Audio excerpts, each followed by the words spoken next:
And joining us to look at this issue and throw more light on the BNC meetings is our Foreign Affairs Editor, Shola Jaisimi. Thank you so much for joining us on the news. Thank you for having me on the news hour. All right. On the world news, rather. Yes.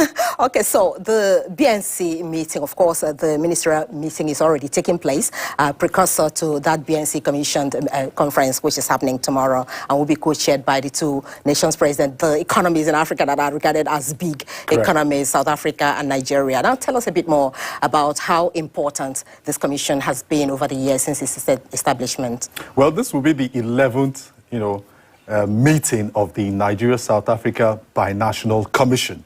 Recall that in 1999, Nigeria tightened up and set up this commission alongside South Africa.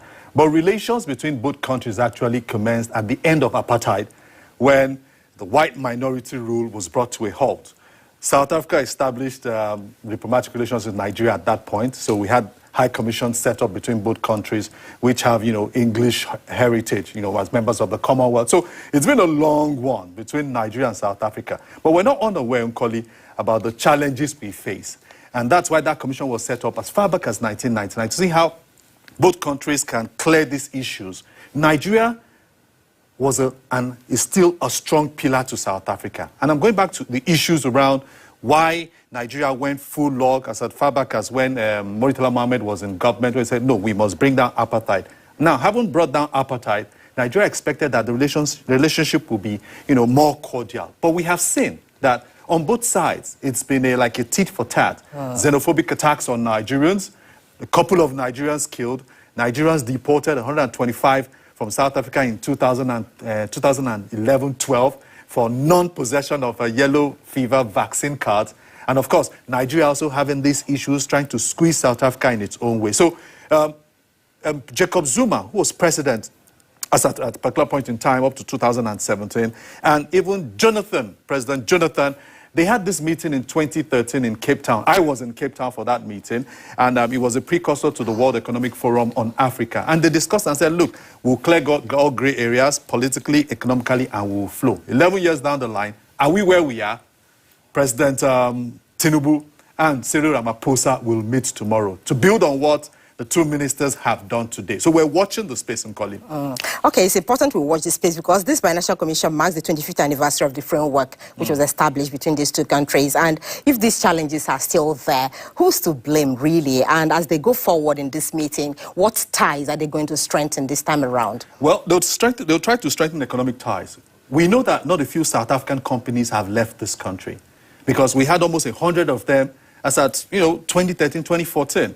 Trade between these countries topping almost $5 billion annually, Nigeria, South Africa. But the competition has always been, though they said there's nothing of that sort, who is the bigger country really, between both countries, sub-Saharan which economy is the biggest, so exactly. to speak. So that has been a talking point. Nigeria continues to try to assert itself, saying, look, we're not in competition with South Africa. South African authorities say the same thing, but we see them trying to flex their muscles. There are times Nigeria has taken a position. Look at what has occurred over Gaza. Nigeria took a position of, let's just be apolitical, let's not take a side. But South Africa took a side, siding with the Palestinians, taking Israel to the International Criminal Court. So these are differences that international affairs experts look at and say, look, can these two countries, beyond what happens on the surface, underneath, there's still some fun to settle some scores, really. Okay, so let's look at the fact that, when you talk about these two big economies, this should actually be a healthy rivalry, so to speak, to strengthen the African region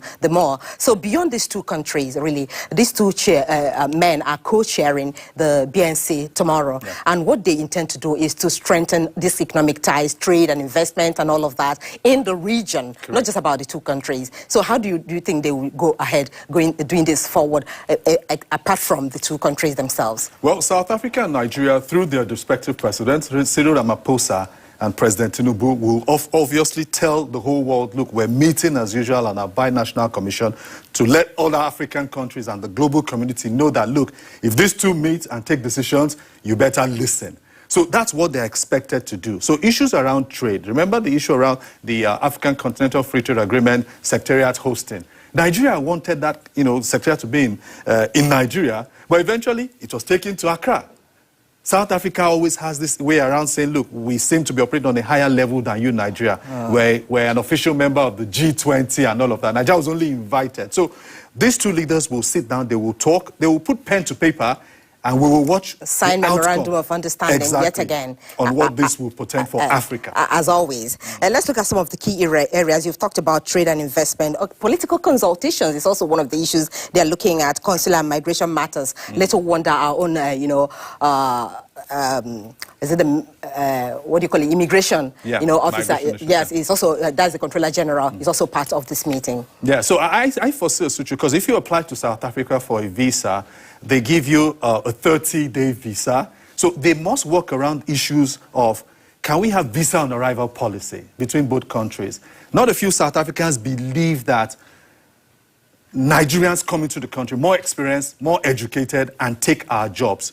So you see the government politically is squeezed along that line. I'm talking about the government of South Africa to say, look, our people are complaining that your people have expertise and that they are taking our jobs. So how do we marry all of this? We expect the two leaders to sit down, look at how they can, have scenarios where they will profit one another for the betterment of their respective peoples. Particularly for the region. We must thank you very much. We've been speaking with AIT's senior foreign affairs editor, Shola Jayesime, leading us into what the BNC meeting, which is holding tomorrow, and will be co-chaired by Nigeria's president and South Africa president, portent for the region and the issues they will be looking at. Thank you so much for your time. Thank you. All right. To have a great day. Moving on now.